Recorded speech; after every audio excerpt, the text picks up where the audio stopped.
Salut tout le monde, aujourd'hui on se retrouve pour faire un vision board. Je sais, on est déjà à janvier, je suis légèrement en retard. Mais vous savez, il n'est jamais trop tard pour commencer en fait à visualiser ses objectifs et ses rêves. Et aujourd'hui je vous montre comment je fais mon vision board 2025 et je vous donne toutes les étapes pour pouvoir le faire.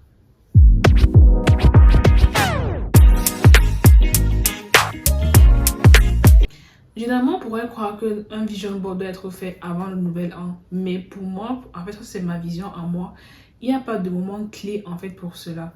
Je dis cela pourquoi? Parce que en fait, moi, de base, je ne connaissais pas ce que c'était qu'un vision board. Honnêtement. En fait, j'en entendais parler, mais je ne prenais pas ça au sérieux en fait et tout. Donc, du coup, j'ai eu à faire des recherches en fait sur Internet pour mieux comprendre en fait le truc parce que j'ai comme l'impression que c'était une hype en fait sur les réseaux sociaux en 2024. Et du coup, je me suis dit, mais pourquoi est-ce que ça fait autant le buzz et tout? Et je suis honnête, hein. Pour moi, en fait, le vision board, c'est un tableau en fait que tu t'assois, en fait, tu fais un truc. Mais vraiment, pour avoir fait l'exercice aujourd'hui, en fait, je me rends compte que je me suis trompée, en fait.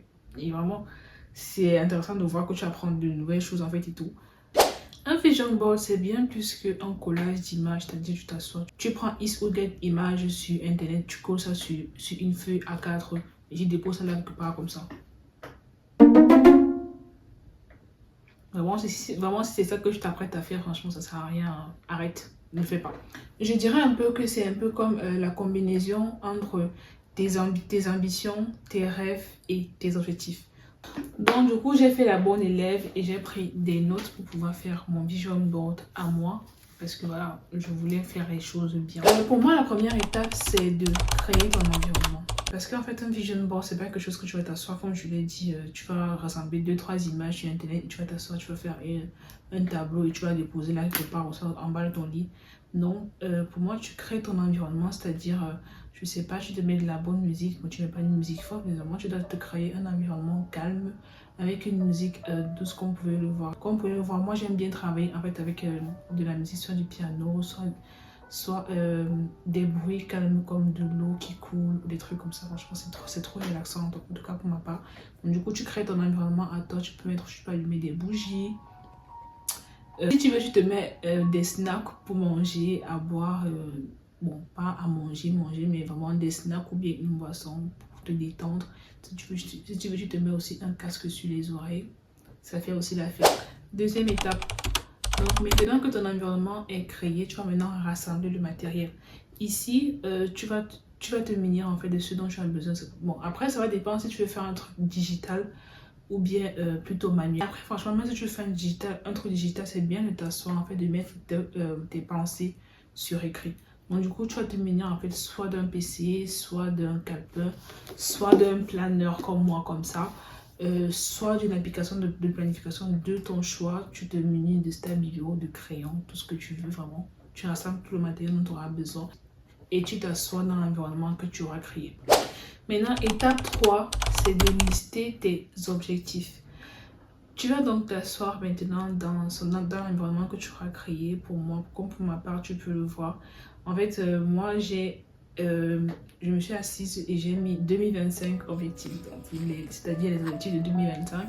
Et j'ai fait toute une liste qui fait une page et demie.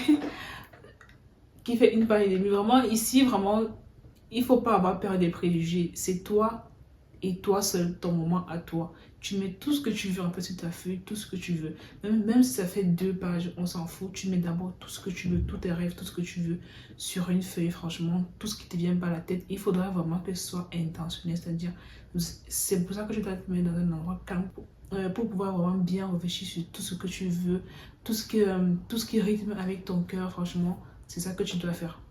Maintenant, la 4e étape, c'est de créer le vision board. Alors moi maintenant ici, dès que tu as fini de lister tous les objectifs, tout ce que tu as fini de lister, maintenant ça c'est ce que moi j'ai fait particulièrement.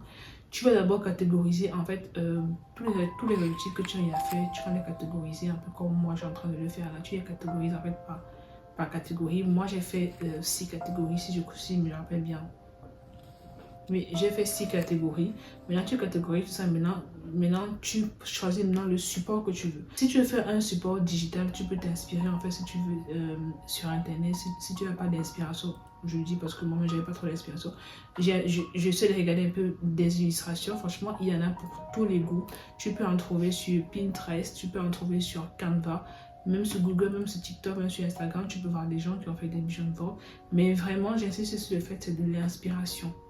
Faut pas aller faire du copier-coller parce que en fait, tu peux aller voir par exemple un vision board d'une personne, c'est trop esthétique, je le dis parce que le mien par exemple est pas esthétique du tout, mais c'est vraiment ce que moi je veux.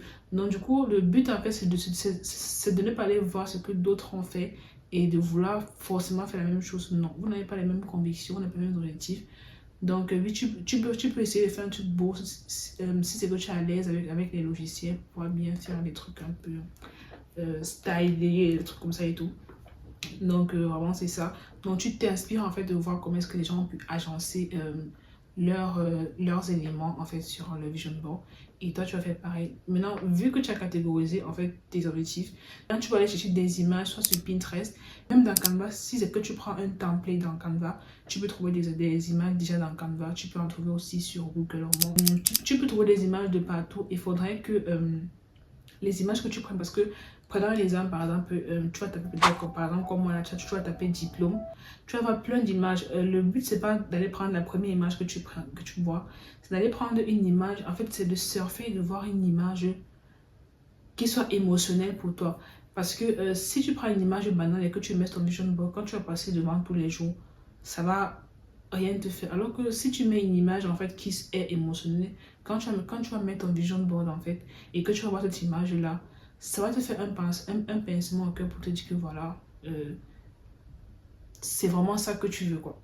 Donc maintenant que tu as cherché toutes les images qu'il faut, maintenant tu viens t'asseoir maintenant et tu les agences comme tu veux sur le modèle que tu as choisi. Et j'ai vu aussi une vidéo qui disait qu'il faudrait que tu mettes les images, comment on dit ça, les objectifs les plus gros avec des images les plus grosses et des objectifs les plus petits avec les images les plus petites.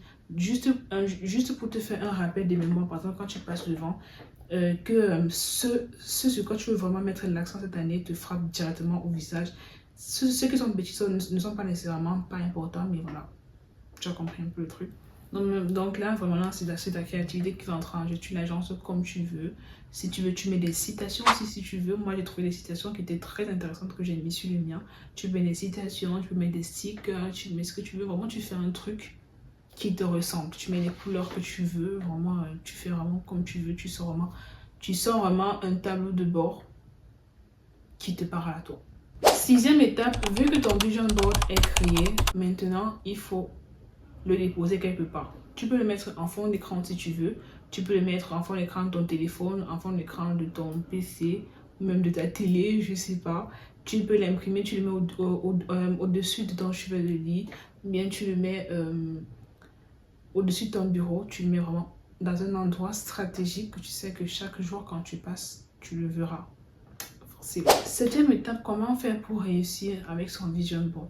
Alors là, c'est pas vraiment de la planification ou quoi que ce soit, mais c'est juste de te mettre en tête que oui, ton vision board est maintenant créé, tu vas pas juste aller le déposer quelque part.